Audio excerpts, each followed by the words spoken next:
Start. माननीय अध्यक्ष महोदय, मैं माननीय रेल मंत्री जी को इस बात के लिए धन्यवाद के साथ साथ बधाई भी देना चाहता हूँ कि उन्होंने इस सदन में जो रेलवे का बजट पेश किया है वह देश की आम जनता को राहत पहुंचाने वाला बजट है। माननीय रेल मंत्री जी ने यह जो बजट प्रस्तुत किया है उसका पूरा देश में स्वागत किया जा रहा है।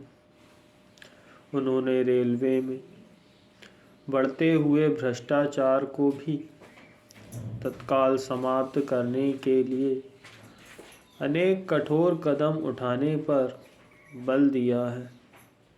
हमारे देश में भ्रष्टाचार आज सभी विभागों में फैला हुआ है। यदि ये कदम रेलवे विभाग द्वारा गंभीरतापूर्वक उठाए जाते हैं तो इसमें भ्रष्टाचार पर अंकुश तो लगेगा ही, साथ ही निश्चित रूप से रेलवे का विकास भी होगा और उसकी आय भी बढ़ेगी। रेल मंत्री जी ने इस बजट में इस तरह की व्यवस्था की है कि आम जनता पर इसका बोझ कम से कम पड़े। Full stop para. अध्यक्ष महोदय, मैं आपका बहुत ही आभारी हूँ कि आपने मुझे इस विषय पर सदन में बोलने का अवसर दिया है। मैं आपसे अनुरोध करना चाहता हूँ कि मुझे अपनी बात रखने के लिए जो समय दिया गया है वह बहुत ही कम है। मुझे कुछ अधिक समय दिया जाए ताकि मैं कुछ बातों को विस्तार से आपके समक्ष प्रस्तुत कर सकूं। कुछ समय पहले जब माननीय रेल मंत्री जी को रेलवे मंत्रालय का कार्यभार सौंपा गया तो उस समय स्थिति बहुत ही अच्छी नहीं थी। पिछली सरकार ने मंत्रालय की व्यवस्था को काफ़ी ढीला कर दिया था। इन सब के बावजूद भी रेल मंत्री जी ने मंत्रालय की व्यवस्था में काफ़ी सुधार कर दिया है। इसके लिए वे बधाई के पात्र हैं।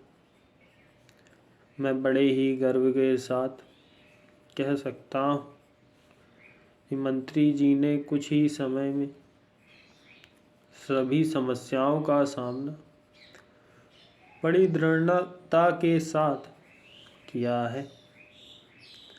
हमारे देश के कई हिस्से जब सूखे से प्रभावित थे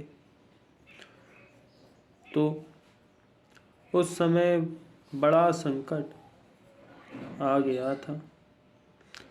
उस समय भी रेलवे द्वारा वहाँ के निवासियों के लिए आवश्यक चीज़ों को समय पर पहुँचाया गया था, जिससे कि वहाँ की जनता को अधिक कठिनाइयों का सामना ना करना पड़े।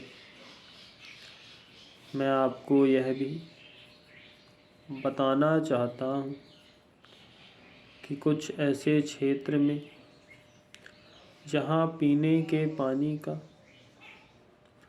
अभाव अक्सर रहता है, वहाँ भी रेलवे द्वारा पीने का पानी पहुँचाकर जनता को राहत पहुँचाई जाती है। Full stop.